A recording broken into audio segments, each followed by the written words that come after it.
পাথরঘাটা আসতে আপনাদের কথা বলা দরকার।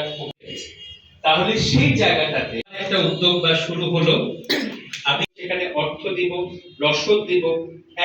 পানির দেশে পানির কষ্ট, আমাদের পাথরঘাটায় বিশুদ্ধ পানির প্রচুর পরিমাণ কষ্ট। আমরা আসলে আপনাদের মাধ্যমে সেই পানির সমাধানগুলো খুঁজতে চাই এবং সেই সমাধানগুলো খুঁজে আমরা সকলে মিলে কাঁধে কাঁধ মিলে কাজ করতে চাই। আপনারা যদি আমাদের সহযোগিতা করেন, আসলে আমরা এটা আপনারা যদি সমাধানগুলো বের করে দিতে পারেন, আমরা আমাদের সাধ্য মতো চেষ্টা করবো। এবং আপনারা আজকের এই আমাদের প্রশিক্ষণে সবাই নিজের সবটুকু দিয়ে আসলে আমাদের কাছ থেকে যতটুকু দাদা আপনাদের শিখাবে ততটুকু শিখবেন এবং আসলে আপনাদের মাঝখানে আপনাদের ভিতরে যতটুকু আছে সেটুকু দিয়ে আসলে দাদাকে সমস্যাগুলো চিহ্নিত করবেন। দাদা যেন এটা নিয়ে আমরা সামনে আরো কাজ করতে পারি। ইয়ুথ গ্রুপটা একটু বেশি আছে, সেক্ষেত্রে আমি চাই যে বিশেষ করে উপকূলবর্তী অঞ্চলের জলবায়ু এবং পরিবেশ এই দুটো নিয়ে কিন্তু এখন বৈশ্বিক একটি বড় একটা আমাদের ইস্যু। সেক্ষেত্রে যদি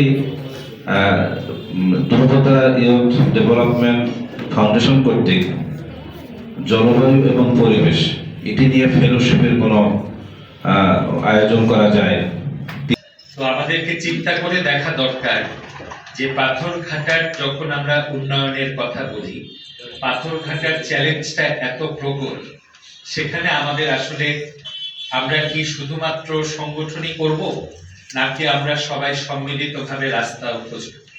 তো আজকের এই কর্মশালাটার নামটা যদি আপনারা দেখেন, আমরা বলছি জিও, কারণ আমরা আগে গভর্নমেন্টের সাথে কথা বলেছি, এনজিও যুব সংগঠনের মধ্যে একটা সমন্বয়ের ডিসকাশন আছে, one kind of community conclave. Conclave মানে আলোচনা, গুপ্ত আলোচনা।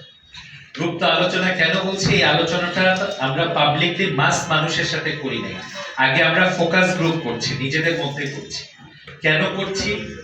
কারণ আপনারা যারা এই চেয়ারটাতে বসে আছেন, আপনারা বিভিন্ন রকম ভালো ভালো কাজ করছেন, কেউ রেড ক্রিসেন্ট করছেন, কেউ বিভিন্ন সংগঠন করছেন, এবং বিশেষভাবে আপনাদের প্রত্যেকেরই কম বেশি দুর্যোগ মোকাবেলার এক্সপিরিয়েন্স আছে।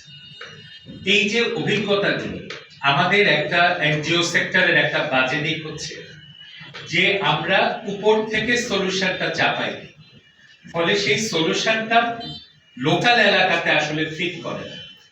আমরা এই জন্য আজকের এই প্রোগ্রামটা আমি বলবো যে বড় উদ্যোগের একটা বীজ পাবো। পাথরঘাটা একটা প্রত্যন্ত অঞ্চল, উপকূলীয় অঞ্চল, এবং এখানে মানুষের বসবাস, তাদের জীবন জীবিকা, তাদের আয় উপার্জন, এগুলি আমরা বাংলাদেশের অন্য এলাকার চাইতে যে খুব ভালো তা না, এবং খারাপই বলা চলে। এই এলাকার মানুষের উপার্জন বলতে মাছ, সাগরের মাছ, নদীর মাছ, এটি প্রধান জীবিকা। এর বাইরে ফসল হয়, এক ফসল এই জমি এখানে মূলত, দুই ফসলি খুব সামান্য জমি আছে, তিন ফসলি জমি খুবই কম। এখানকার মানুষের কষ্ট করতে হয়, লড়াই করি, ঝড় ঝঞ্ঝার সাগরের প্লাবনের সাথে যুদ্ধ করে এখানে মানুষকে বাঁচতে হয়।